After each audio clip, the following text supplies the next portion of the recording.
Hello everyone. We are I'm explaining some of the number theory concepts in this video series. So let's get started.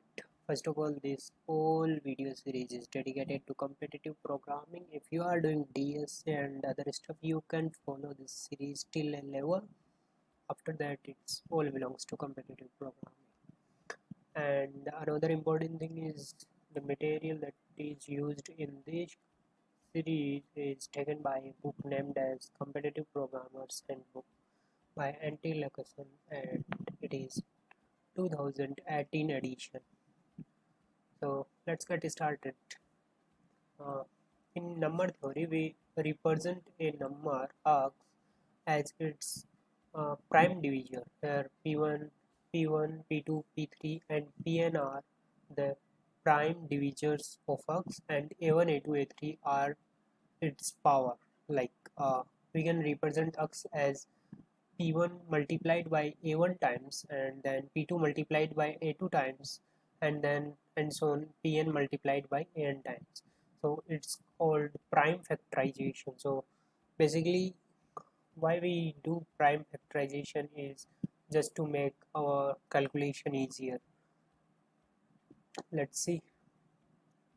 So if we have a number 84, then its prime factorization is 2 to the power 2 and 3 to the power 1 and 7 to the power 1. Because if we divide 84 by 2, it will give us 42. Again we divide it by 2, then it gives us 27. So we have 2 power of 2 inside 84, and then it remain 21. So 1 power of 3 and 1 power of 7 in 21. So it is the prime factorization of 84. Let's go ahead.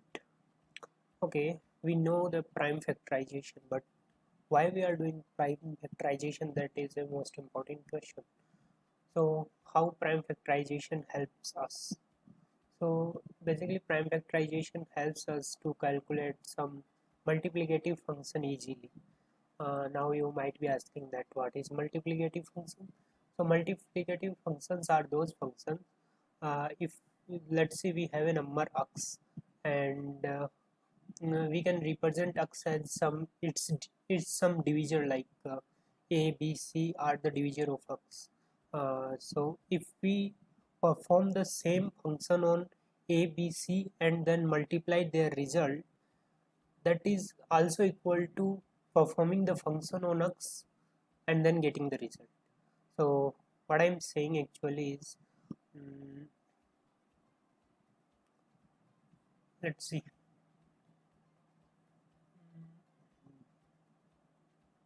Okay, so let's say we have a function, we have a number like x. So we can represent x as a multiplied with b and b multiplied with whole multiplied with c. So what I'm saying is, a function is multiplicative if f of x, a function f is multiplicative if f of x is equal to f of a and f of a multiplied with f of b. It is multiplication, right? Multiplied with f of b multiplied with f of c. So hope you understood the definition of multiplicative functions. So here f is a multiplicative function. Why? Because if we factorize a number and then perform that function individually on every factor and then multiply that, that gives the same result as x gives on performing that function on x. So that are called multiplicative functions, right? So let's go ahead. Now what are the examples of multiplicative functions? So some of the examples are number of factors of a number, and number addition of a factor, addition of factors of a number, are the some examples of multiplicative function. There are many multiplicative functions, but these are the some of them. Let's go ahead. So now we need to find the number of factors in of n. So how can we find that? Like now we have, as already we divided n into prime factorization, so it will look like something p1 to the power a1, p to the power a2, p3 to the power a3 dot dot dot pk to the power ak. Now what we can do is we can individually perform that function. What is our function? Our function is counting the number of factors. So it is a multiplicative function, so we can perform it individually on every prime any factorization of n. So here we have prime factorization, so we can perform individually on p1 to the power a1, p to the power a2 dot dot dot pk to the power a2 ak. So here same thing written over here, because of for each prime pi there are ai plus 1 ways to choose how many times it appears in a factor. So why there are ai plus 1 ways of factors? Let's see, we have pi over here, pi to the power ai, right? So p1 to the power a1, let's take it as an example. So what are the factors of it? A1, one is a factor of pi to the power ai, p1 is as well a factor of it, and on going till p1 to the power a1 is a factor of p1 to the power a1. So this power is increasing by 1, like p initially p1 to the power 0, p1 to the power 1, p1 to the power 2, and so on, p1 to the power a1. So these all values are equal to a1 plus 1. Alright, so same thing written over here is like pi is contributing ai plus 1 ways to choose the factor. So answer for this much is ai plus 1. What I am saying is answer for this much is ai plus 1, and the same way answer for the next is a2 plus 1, next is a3 plus 1, and as we discussed earlier is a multiplicative function is what? If we represent that function is fx equal to f of a into f of b into f of c. So here f of a is a1 plus 1, f of b is a2 plus 1, f of c is a3 plus 1, and so on. So how we can represent it in mathematical formula is this way. So what we did is we are producting, so this symbol is for product and this symbol is for summation, right? So we are just multiplying the each factor's answer. So why it is ai plus 1 I explained over here, and then if we multiply it, it will give the right answer. Even check it, right? So let's go ahead. So here it's given an example. For example, the number of factors of 84 is 3 into 2 into 2. Why? Because 84 is represented as 2 to the power 2 and 3 to the power 1 and 7 to the power n 1, as we have over here, right? So a1 plus 1 gives us 3, a2 plus 1 gives us 2, a3 plus 1 gives us 2. So 3 into 2 into 2, that will make 6 into 2 is equal to 12. So 12 is the number of factors of 84, and here it is. So hope you got it. Now one another function, that is sum of the factors of a given number. So sum of the factor of given number is, again it is a multiplicative function. So what we are doing is we are calculating answer for p1 to the power n, then we generalize that formula for p2, p3, pn, pk, and then we will multiply everything. So for p1, as I explained earlier, that the factors of p1 to the power a1 is 1, p1 is square until p1 to the power here, right? So these are the factors of this, right? Here many, like power 3, power 4, power 5, right? So how can we calculate the sum of these all? So as you can see, it is a becoming a GP, like 1 plus P1 plus P2, P1 ka square plus P1 cube plus dot dot dot dot plus P1 to the power A1. So basically it is a GP and its common ratio is, we can say, R equal to P1. And so what is the formula of addition summation of GP? That is sum equal to A into, so A is 1 over here, into R to the power n minus 1, R to the power n minus 1. So R is P1 to the power n, how much? N is how much? You may think that is it is A1, but it is A1 plus 1, because here we include 1 as well. So it will become A1 plus 1 or minus 1, and whole thing divided by P1 minus 1, right? Let me put a bracket over here. So that's what we need to calculate for finding the sum of factors of P1 to the power A1. So if we generalize this formula for P2 to the power A2 and P3 to the power A3, and then we will multiply all the results, and that will give us sigma of n. So the same thing written over here in mathematical form. We will go from 1 to k. We will do Pi to the power Ai plus 1 minus 1 or Pi minus 1, and we are just multiplying each and every result to get whole result for n. Hope you got it. Let's go ahead, and this is the end of this slides, I think.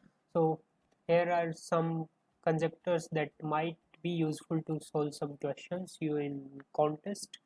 So you can look at it, like they are obviously don't have any proof, but they are fact, right? So you can look at it.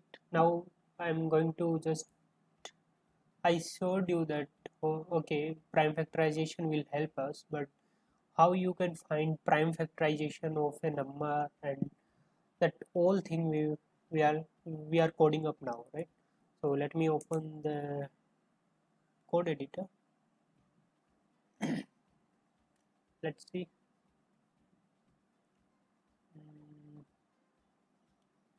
File, we'll name it as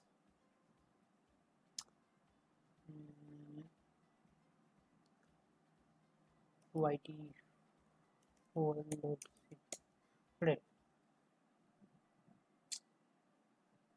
Okay, now let's go ahead. First of all, what we are doing is we are writing a function to check whether a number is prime or not. So one way to check whether a given number is prime or not is, we are just traversing from, let's see, we are given a number, that number is n, and we are said that, okay, found out if n is prime or not. So what we can do is we traverse from 1 to n and say and see if, okay, we don't traverse from 1 to n, we traverse from 2 to n minus 1, and we see if any of these numbers are dividing n, then n is not a prime, else n is a prime. But this is will take of n time to execute, as we are traversing from in linear time, right?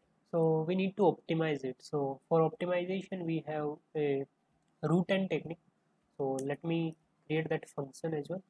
So that will return true or false. If it is prime, then that will return true, else that will return false. So function name is prime, and we are given a integer n.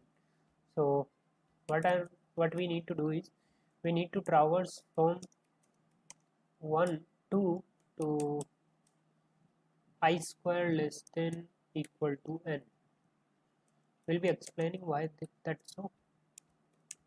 And if n divides I properly, that means we return false, and if we don't return false, then we will return true. Now why this can be proven that if till we find a multiple till I square less than n. Why this happen?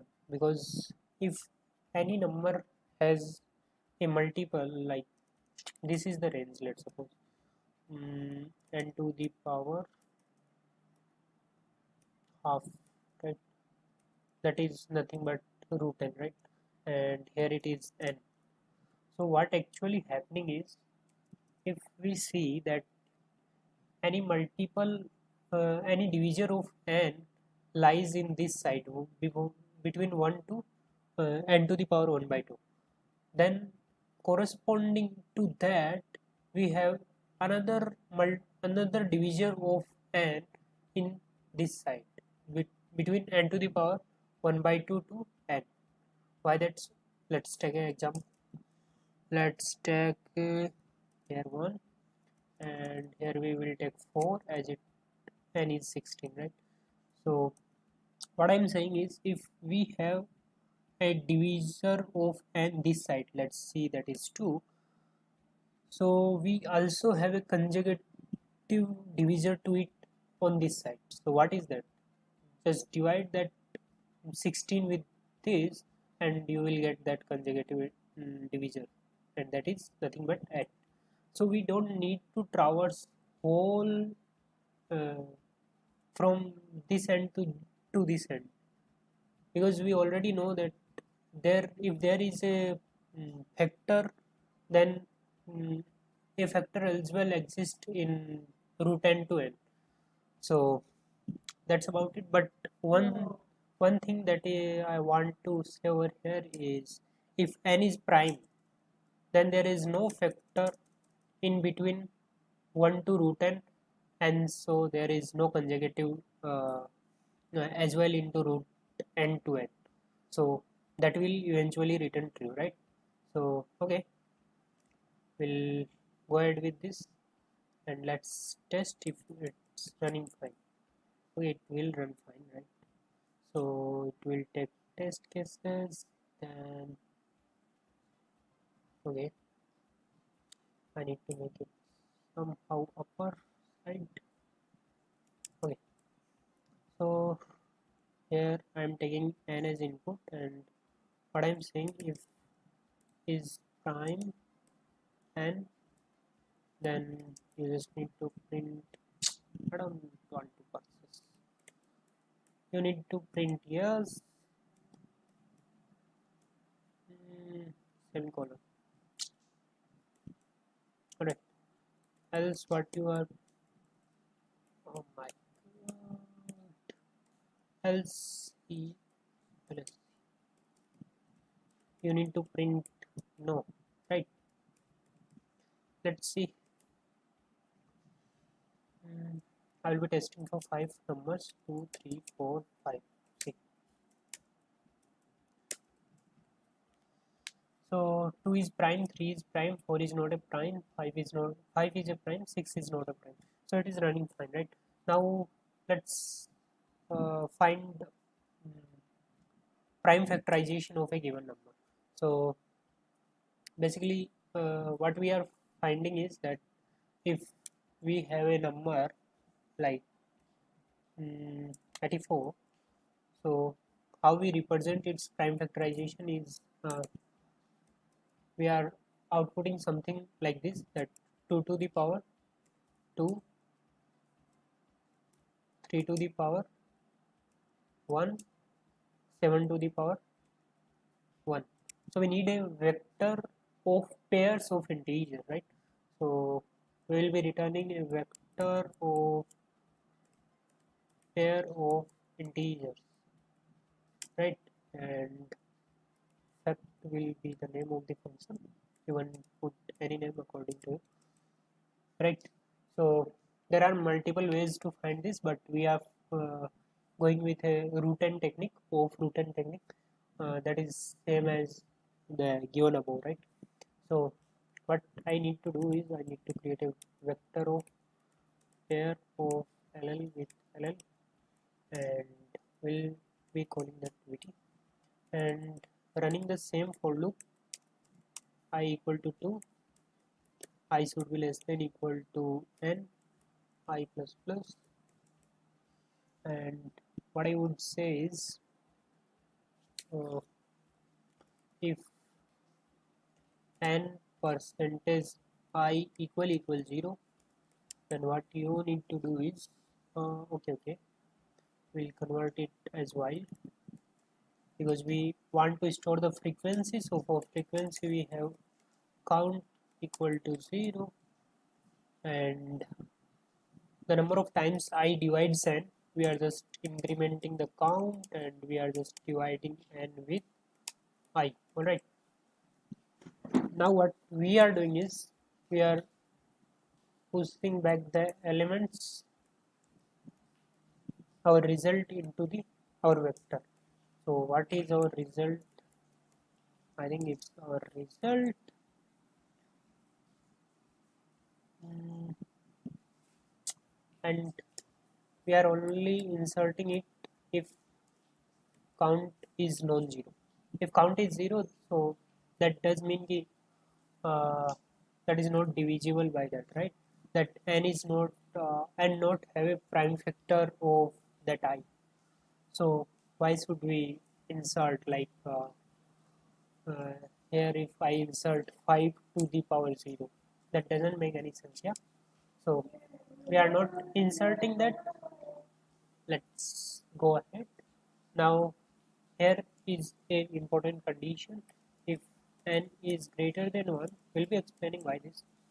Then we are ready to push back and n along with 1. Why this so? Will be explain it, right? I will explain it, right? So what actually happens is, if we give 84 to this function, this will start with 2, and it divided 84 by 2, that will give us 42, right? Then it again divided 42 by 2, and it will give us 21. So here we got if I equal to 2, we got n equal to 21, and our count is 2. So we pushed 2 into 2. Now our n is 21 and our I become 3. So we will divide it by 3, right? So let's divide 21 by 3, and we got 7. So here I again my bad, right? So I got 7 over here, and frequency is 1, so it pushed back 3 into 1. Then it go again, and I will become now 3, it's already, and it will become like 4, and 4 into 4 is 8, that is not less than 7, right? So it terminates, and we still have n equal to 7, n equal to 7. So we need to push that back, because that is prime number. Why that is prime number? I explained you earlier that if any number n is prime, let's see here, it is root n, I will say root n, right? And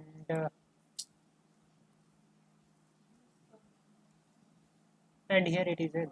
So if n is prime, what I'm saying, if n is prime, then there is no factor in between 1 to root n, as well there is no factor in between 1 to n. So we are traversing from 1 to root n, so we don't find that factor, right? So we need to insert that n once inside our vector as well. So that's why this is written over here. I think this will work fine now. Let's see, we'll test it out. So we'll be making a vector of pair of ll with ll, and it is vt equal to fact of n, and for photo of it or vt, just go ahead and see out it dot first along with it dot second, right? And give me a line break over here. Let's implement it. So our first is, as example we are doing, right? I think it will work, but it's taking too much time. So we go till root n, incrementing count. I think there is not to take too much time.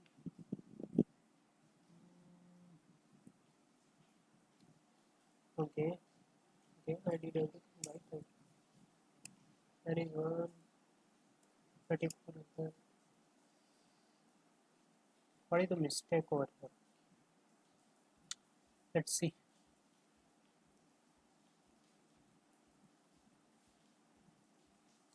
Called fact of n equal to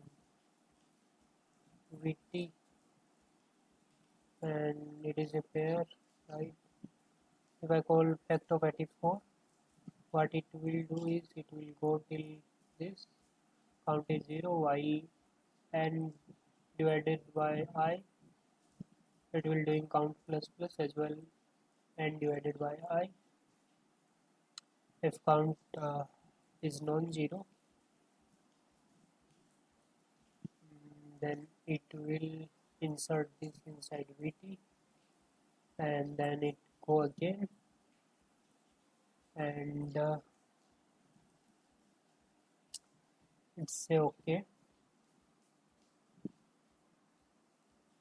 What is the mistake? I plus plus ln I equal to 2. I think I'm doing right.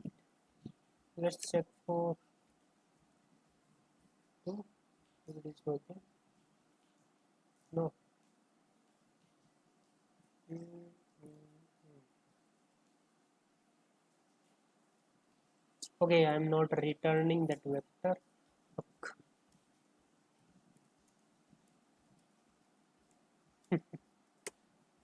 Okay, it will work fine now, I think.